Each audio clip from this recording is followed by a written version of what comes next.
बुलाया शादी के लिए और मार दी गोली। दोस्तों, यह घटना है पटना के रहने वाले रजनीश की, जिसने शादी.com पर इंदौर की सृष्टि जैन का प्रोफाइल और फोटो देखा तो उसे मिलने के लिए फ्लाइट का टिकट भेजकर पटना बुला लिया। लेकिन सृष्टि के पटना आने पर ऐसा क्या हुआ कि रजनीश को अपने हाथ उसके खून से रंगने पड़े। नमस्कार दोस्तों, स्वागत है आपका क्राइम की दुनिया ऑल इंडिया क्राइम में। चैनल पर नए हैं तो चैनल को सब्सक्राइब कर लीजिए, बेल आइकन को प्रेस कर लीजिए ताकि आने वाली हर एक वीडियो आप तक पहुंचती रहे। सुबह के लगभग 10 बज रहे थे। सोमवार का दिन होने की वजह से सड़कों पर कुछ ज्यादा ही भीड़ भाड़ थी। पटना के मीठापुर का भी वही हाल था। सड़कों पर भीड़ भाड़ की वजह से गाड़ियां सड़क कर चल रही थी। उसी भीड़ में एक ऑटो भी हॉर्न बजाता हुआ आगे निकलने की कोशिश में लगा था। उसमें एक लड़की बैठी थी जो ऑटो ड्राइवर को बार बार कह रही थी जल्दी से जल्दी पटना जंक्शन रेलवे स्टेशन पर पहुंचाने, लेकिन भीड़ की वजह से ऑटो आगे बढ़ नहीं पा रहा। ऑटो में बैठी लड़की कभी अपनी घड़ी देखती तो कभी ऑटो से सर बाहर निकाल कर पीछे की ओर देख। जैसे ही ऑटो चाणक्य लॉ यूनिवर्सिटी के पास पहुंचा, एक सफेद रंग की बुलेट मोटरसाइकिल पीछे से आकर ऑटो के साथ साथ चलने लगी। उस पर 2 युवक सवार थे। उन्हें देखकर लड़की घबरा गई और उसने ड्राइवर से ऑटो भगाने के लिए कहा, लेकिन भीड़ की वजह से ऑटो ड्राइवर ऑटो भगा नहीं सका। इसी बीच मोटरसाइकिल पर पीछे बैठे युवक ने पिस्तौल निकाली और ऑटो में बैठी लड़की को लक्ष्य बनाकर 4 गोलियां दाग दी। लड़की को गोली दाग कर मोटरसाइकिल सवार जिस तरह पीछे से आराम से आए थे उसी तरह आराम से आगे बढ़ गए। उन्हें रोकने की कोई हिम्मत भी नहीं कर सका। गोलियां लगने से लड़की चीखती तो ऑटो ड्राइवर ने ऑटो रोका और लड़की की मदद करने के बजाय वह ऑटो ही छोड़कर भाग गया। गोलियां चलने से बाजार में अफरा तफरी मच गई थी। लोग दुकानें बंद करने लगे थे। थोड़ी देर में अफरा तफरी जब थम गई तो लोगों को पता चला कि ऑटो में बैठी लड़की पर गोलियां चलाई गईं। वह अभी भी उसी में घायल पड़ी थी तो कुछ लोगों ने तुरंत उसे अस्पताल पहुंचाया, जहां डॉक्टरों ने उसे मृत घोषित कर दिया। पुलिस को सूचना दी गई। पहले पुलिस ने घटनास्थल का निरीक्षण किया, उसके बाद अस्पताल गई। शिनाख्त के लिए लड़की के पर्स और बैग की तलाशी ली गई तो उसने मिले कागजातों से पता चला कि लड़की का नाम सृष्टि जैन था। वह इंदौर की स्नेह नगर की रहने वाली थी। वह गो एयर की फ्लाइट से दिल्ली से पटना आई थी और मीठापुर के मड़ी इंटरनेशनल होटल में ठहरी थी। उसे फ्लाइट से दिल्ली जाना था, लेकिन उसने फ्लाइट का टिकट कैंसिल करा दिया। पटना से इंदौर जाने के लिए पटना इंदौर एक्सप्रेस का टिकट करवाया था। सुबह 10 बजे वह होटल छोड़कर ऑटो से पटना जंक्शन रेलवे स्टेशन जा ही रही, तभी रास्ते में उसे गोली मार दी गई। इसके बाद 11 बजे के करीब उसकी मां ममता जैन ने सृष्टि की मोबाइल पर फोन करके पता करना चाहा कि वह ट्रेन में बैठ गई तो किसी पुलिस वाले ने फोन रिसीव करके उन्हें बताया कि सृष्टि को गोली मार दी गई और वह अस्पताल गए। जिस समय सृष्टि को गोली मारी गई थी, auto driver Raj Kapoor Singh auto छोड़कर भाग गया था। पुलिस ने उसके ऑटो में लिखे पुलिस कोड J647 से उसका मोबाइल नंबर और पता लेकर उसे फोन किया। वह परसा बाजार के पूर्वी रहीमपुर गांव का रहने वाला था। थाने आने पर ऑटो ड्राइवर राज कपूर सिंह से पूछताछ की गई तो उसने बताया कि लड़की पर गोली चलाए जाने के बाद वह काफी डर गया था। वह उस लड़की को लेकर स्टेशन जा रहा था, तभी चाणक्य लॉ यूनिवर्सिटी के पास बुलेट मोटरसाइकिल से 2 लड़के आए और उसने पीछे बैठे लड़के ने लड़की को गोली मार दी। गोली मार कर वे कर बिगहिया की तरफ चले गए। पुलिस ने जब सृष्टि के पिता का सुशील जैन से बात की तो उन्होंने बताया कि शादी.com पर लगभग पिछले 20 दिनों से वह किसी लड़के से बात कर रही थी, क्योंकि 20 दिन पहले उसकी छोटी बहन शगुन ने मृतिका सृष्टि का प्रोफाइल डाला था। बिहार का कोई लड़का उसे पसंद आ गया था तो वह उसी से मिलने पटना आई। जब सृष्टि की बहन शगुन से पूछताछ की गई तो उसने बताया कि शादी.com पर सृष्टि का प्रोफाइल देखकर पटना के रजनीश की ओर से उसके लिए वह विवाह का प्रस्ताव आया। रजनीश सृष्टि को अपने घर वालों से मिलवाना चाहता था, इसलिए उसने सृष्टि को पटना बुलवाया था। रजनीश ने सृष्टि के लिए फ्लाइट का टिकट भी भेजा था और पटना में रहने के लिए एक होटल का भी इंतजाम किया था। सुबह लगभग 11:35 पर वह पहुंच गई और मणि इंटरनेशनल होटल के कमरा नंबर 106 में ठहरी। उसी दिन दोपहर 2:10 पर रजनीश सिंह ने अपने दोस्त राहुल के साथ उसी होटल में कमरा नंबर 107 बुक कराया था। होटल के रजिस्टर में उसने अपने पिता का नाम राजेश्वर प्रसाद सिंह और पता राघवपुर जिला बैसाखी जिला लिखा था। सभी होटल से निकल गए थे। लेकिन कुछ देर के बाद सृष्टि होटल लौट आई थी और इस बार वह कमरा नंबर 103 में ठहरी। उसने होटल मैनेजर को बताया कि उसका टिकट कंफर्म नहीं हुआ, इसलिए वह वापस आ गई। एक बार फिर रजनीश अपने दोस्त राहुल के साथ होटल पहुंचा और सीधे सृष्टि के कमरे में गया। होटल के मैनेजर राजकुमार ने बताया इस बार रजनीश सृष्टि के कमरे पर गया तो दोनों के बीच किसी बात को लेकर बहस हो गई। जल्दी ही इस बहस ने कल्कि का रूप ले लिया। इस कहासुनी में सृष्टि बार बार कह रही थी कि वह अब उसके पीछे नहीं आए, जबकि रजनीश उसे धोखेबाज कह रहा था। उसका कहना था कि उसने उसके 1 लाख रुपए ठगे। रजनीश से मिलने के बाद सृष्टि ने अपने घर वालों को फोन करके बताया था कि रजनीश उसे ठीक आदमी नहीं रहता। उसके पास पिस्तौल भी है जिसे लेकर वह घूमता है। वह एयरपोर्ट पर भी पिस्तौल लेकर गया। वह ऐसे आदमी से कतई विवाह नहीं करेगी। बाकी बातें वह इंदौर लौटकर बताई। सृष्टि की मां ममता जैन ने बताया था कि रजनीश ने उनसे भी फोन पर मीठी मीठी बातें की थी। वापस आने के लिए सृष्टि को फ्लाइट पकड़ने के लिए एयरपोर्ट पर गई थी, लेकिन फ्लाइट नहीं मिली। इसके बाद उसने पटना इंदौर एक्सप्रेस से लौटने का टिकट लिया था। सृष्टि के पिता सुशील जैन मूल रूप से राजस्थान के उदयपुर के रहने वाले थे। 4 साल पहले वह इंदौर आकर रहने लगे। यहाँ वह प्राइवेट कंपनी में नौकरी करते थे। उनके परिवार में पत्नी ममता जैन के अलावा 2 बेटियां सृष्टि और छोटी बहन शगुन थी। सृष्टि ने उदयपुर से MBA किया था, जबकि शगुन 12वीं में पढ़ रही। उनका परिवार इंदौर के स्नेह नगर में रहता था। इसके पहले वह हाथीवाला टैंक पे अनमोल पैलेस में फ्लैट नंबर 402 में रहते। इंदौर की कई कंपनियों में काम करने के बाद सृष्टि दिल्ली में इंडिया बुल्स कंपनी में टीम लीडर के पद पर काम कर रही। पिछले महीने उसने यह नौकरी छोड़ दी थी और दूसरी नौकरी पाने के लिए वह कोशिश कर रहे थे।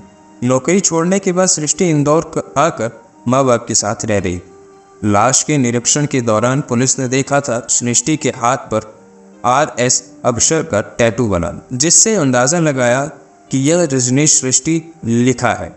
उसके दूसरे हाथ पर some love one, some love you, I love you, that is you लिखा था। पुलिस ने होटल के CCTV कैमरे की फुटेज निकलवा कर चेक की तो उसमें सृष्टि से जुड़ी कई बातें सामने आई। फ्लाइट न मिलने पर जब वह होटल लौटी तो उसकी मुलाकात बेंगलुरु में रहने वाले सुरेश रेड्डी से हुई।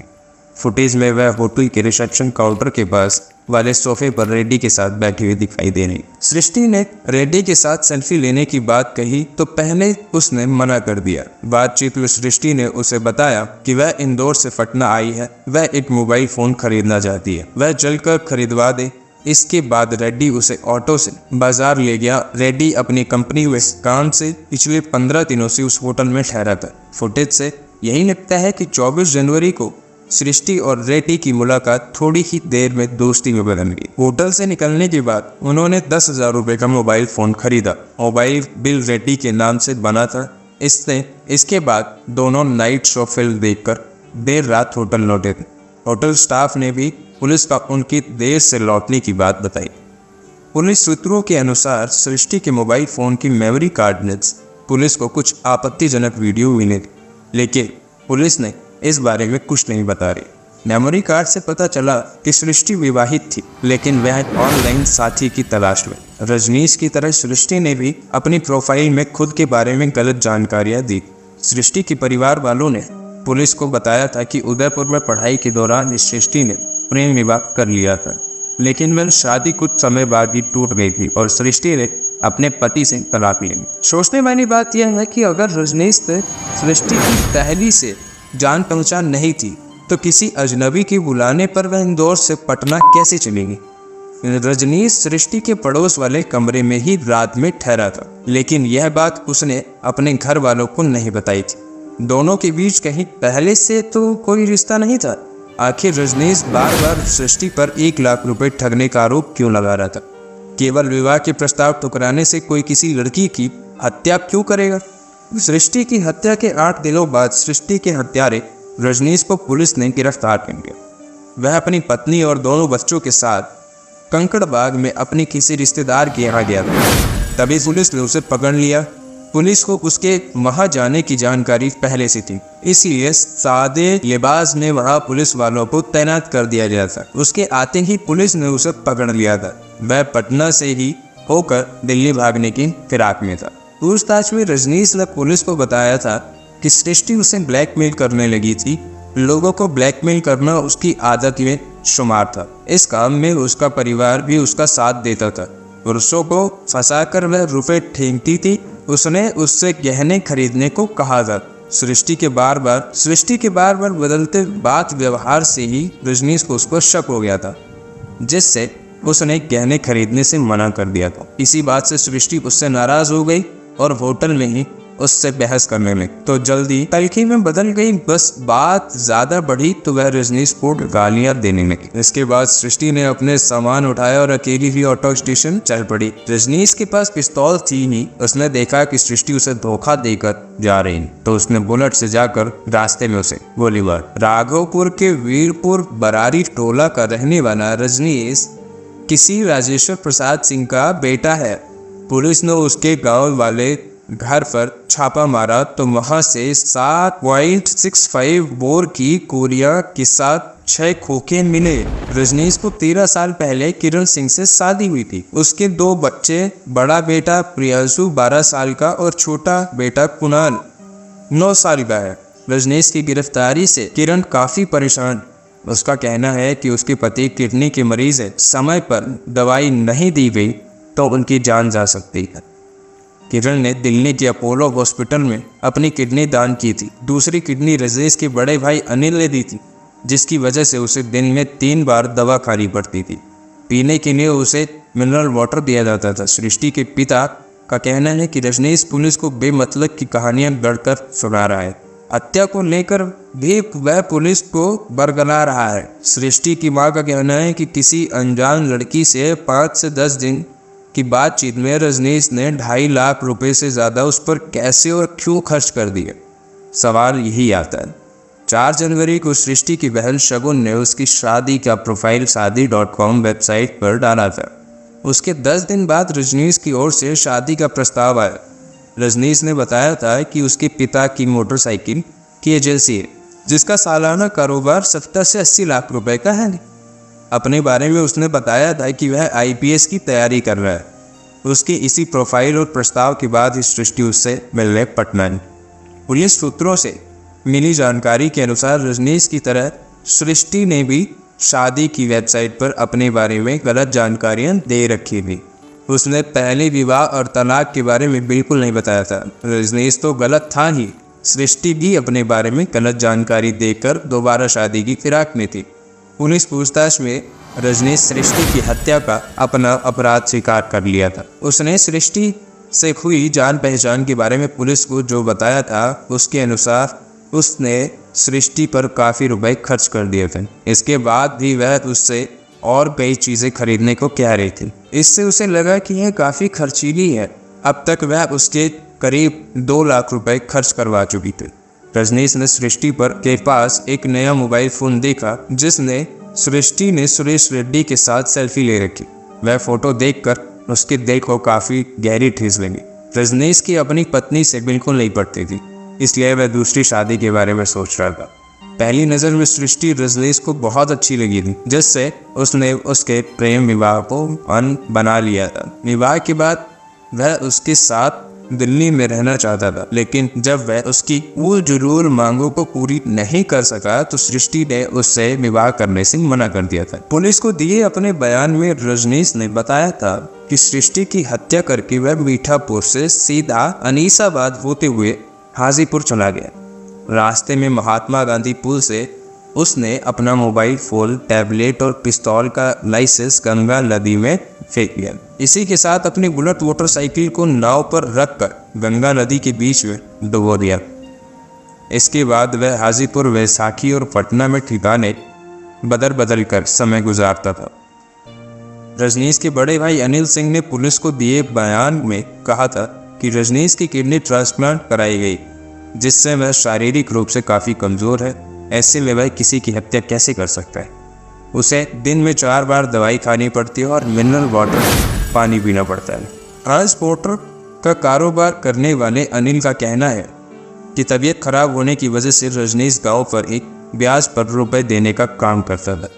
उसे हत्या के इस मामले में फंसाया गया है। बहरहाल रजनीश पुलिस की गिरफ्त में है और सृष्टि की मौत हो चुकी है। सृष्टि के पिता इस हत्याकांड की सीबीआई जांच की मांग कर रहे हैं।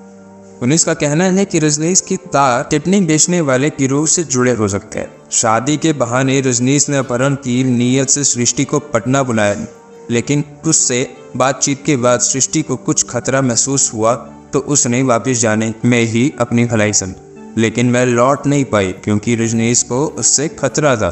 रजनीश पहले भी एक बच्चे के अपहरण के मामले में जेल जा चुका। वैशाली के थाना जोरावरपुर में उस पर अपहरण का केस दर्ज। कुछ दिनों पहले ही वह जमानत पर छूटा था।